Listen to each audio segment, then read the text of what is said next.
পিউজি obstruction, পেলভি ইউরেটারিক junction obstruction, ছোট্ট শিশুদের জন্মগত রোগ। এই রোগটিতে কিডনির মুখ থেকে যে কিডনির থেকে যে প্রস্রাববাহী নালীটা শুরু হচ্ছে, সেই নালীর সাথে কিডনির মুখের সংযোগ জায়গাটা সংকীর্ণ অথবা সরু হয়ে থাকে। ধরে নিন এইটা কিডনির মুখ, এখান থেকে বেরিয়ে এসে এভাবে কিডনি নলের ভেতর দিয়ে প্রস্রাব যাবে। এই জায়গাটা অতিশয় সংকীর্ণ, মানে খুবই চিকন হয়ে যাচ্ছে। ফলে কিডনির থেকে যে প্রস্রাব তৈরি হচ্ছে, সেই প্রস্রাবটা এই জায়গাটার মধ্যে, যেটাকে আমরা নাম দিই পেলভিস, সেই পেলভিসের মধ্যে জমা হচ্ছে এবং এটা ফুলতে ফুলতে ফুলতে ঢোল হয়ে যাচ্ছে। শিশু যখন মাতৃগর্ভে থাকে তখনই আল্ট্রাসোনোগ্রাম, বিশেষ করে 7-8 মাস গর্ভকালীন 7-8 মাসে আল্ট্রাসোনোগ্রাম করলে সনোলজিস্ট বলে দেন যে গর্ভের সন্তানের কিডনি দুটো অথবা একটা ফুলে গেছে।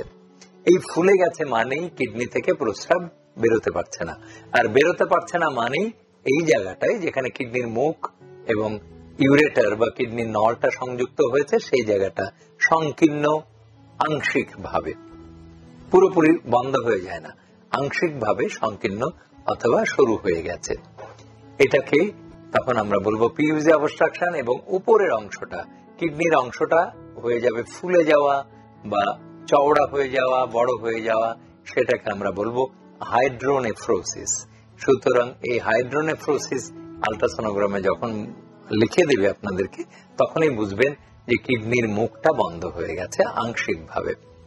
তখন জন্মের পরপরই সন্তানকে নিয়ে একজন ইউরোলজিস্টের কাছে আসবেন।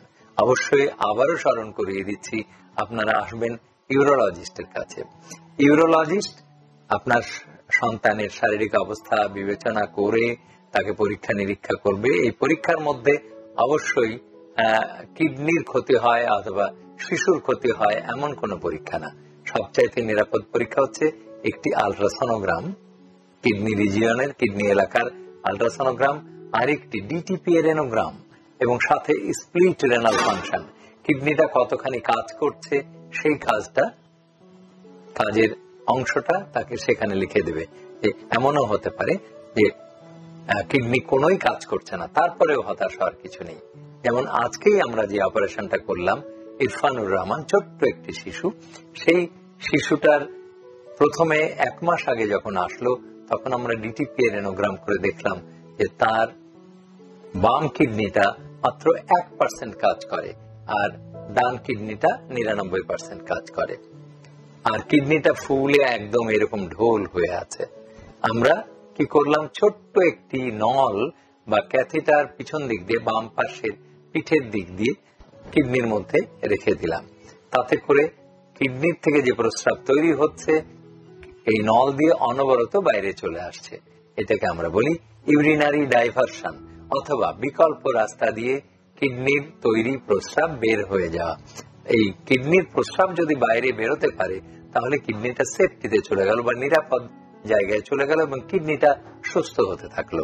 আজকে 1 মাস পরে আবারও আমরা ডিটিপিএরেনোগ্রাম করে নিয়ে এসে দেখলাম সেই বাম কিডনিটার ফাংশন 31%-এ উন্নীত হয়েছে। মানে এখন সেটা, যেটা 1 মাস আগে ছিল 1%, এখন সেটা কাজ করে 31%।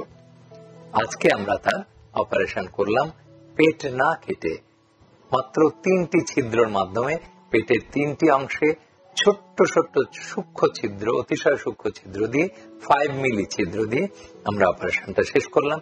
এবং এটা কি অপারেশন খুবই সহজ। যেখানটা বন্ধ ছিল, কিডনির মুখ এবং কিডনির নল মানে ইউরেটারের সংযোগ স্থানটা আংশিকভাবে বন্ধ ছিল বা অপ্রশস্ত ছিল, সেই জায়গাটা আমরা ছেদন করে বা কেটে ফেলে নতুন করে পুনঃসংযোগ স্থাপন করে দিলাম সুতোর মাধ্যমে। তো সেও সুতো দিয়ে সেলাই সংযুক্ত করে দেওয়া কোনো মানুষের খুব জটিল কোনো কাজ না, এতে কোনো রিস্কই নেই, কোনো দুর্ঘটনা ঘটারও সম্ভাবনা নেই। কিন্তু বাচ্চাটাকে অজ্ঞান করেই অপারেশন করতে হলো, এতেও রিস্ক ফ্রি নেই। আমাদের এই এখন বাংলাদেশে প্রচুর সেন্টারে, সবগুলি সেন্টারেই নিরাপদভাবে অজ্ঞান করা যায় এবং নিরাপদভাবেই অন্তত পেট না কেটেও অপারেশন করা যায়। কাজে advance centre of kidney and urology, এই আকু সেন্টার স্থাপন হওয়ার পর থেকে আমরা চেষ্টা করছি যেন প্রত্যেকটা অপারেশন অত্যন্ত সঠিকভাবে এবং আন্তর্জাতিক নিয়ম অনুযায়ী, মানে ল্যাপারোস্কোপিক করে সব দেশে করে, আমরাও চেষ্টা করেছি ল্যাপারোস্কোপিক পাইলোপ্লাস্টি করতে। আপনার সন্তান সম্পূর্ণ সুস্থ হয়ে সে তার পুরো জীবনটা পালন করতে পারবে। আর তখনই পারবে যখন আপনি সঠিক সময়ে আপনার সন্তানকে ইউরোলজিস্টের কাছে নিয়ে আসবেন। কাজেই কারো গর্ভের সন্তানের যদি কিডনি ফোলা দেখেন, তাহলে জন্মের পরপরই ইউরোলজিস্টের কাছে নিয়ে যাবেন, সেইটুকুনি আপনার কাজ। এরপরে ইউরোলজিস্ট যদি বলে আপনার অপারেশন করতে হবে, সেটা মেনে নিতে হবে। কখনো বলবেন না যে এবারের মতন ওষুধ দিয়ে চেষ্টা করেন। ওষুধ দিয়ে ইউজে অবস্ট্রাকশন কখনোই পৃথিবীর কোন দেশে কারেকশন হবে না। একটাই চিকিৎসা, সেটা হলো পাইলোপ্লাস্টি। আগে অথবা এখনো অনেকে পেট কেটে অপারেশন করে, কিন্তু আমরা আপনাদের দোয়ায় এবং মহান আল্লাহ তাআলার দয়ায় না কেটে ল্যাপারোস্কোপিক যন্ত্রের মাধ্যমে, মানে ছিদ্র পথ দিয়ে অপারেশনটা শেষ করতে পারছি। কাজে সবাই সুস্থ থাকতে পারবে। সবার জন্য রইল অনেক অনেক শুভকামনা। নিয়মিত স্বাস্থ্য বিষয়ক পরামর্শ পেতে আমাদের চ্যানেলটি সাবস্ক্রাইব করুন এবং বেশি বেশি লাইক ও শেয়ারের মাধ্যমে সবাইকে আমাদের সাথে সংযুক্ত হওয়ার সুযোগ করে দিন।